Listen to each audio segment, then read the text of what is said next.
নমস্কার। সরি।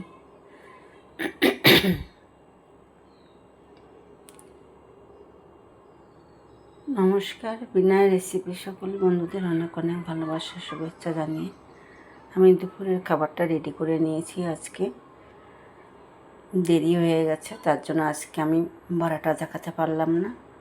তো বন্ধুরা, তোমরা কিছু মনে করো না, আজকে আমার খাবার বাড়াটাই তোমাদেরকে দেখাচ্ছি। তো তোমাদের অবশ্যই ভালো লাগবে আজকের দুপুরের খাবারটা। এখানে লাইয়ের খোসা ভাজা, কালো জিরে কাঁচা লঙ্কা দিয়ে, এখানে রুই মাছের ঝোল আলু দিয়ে আদা জিরে বেটে পাতলা করে ঝোল করেছি। এঁচোড়ের তরকারি, এঁচোড়ের ডালনা। তো এই সামান্য কিছু আজকে রান্না করেছি। তো বন্ধুরা, রাখছি। তোমরা সুস্থ থেকো, ভালো থেকো, টাটা।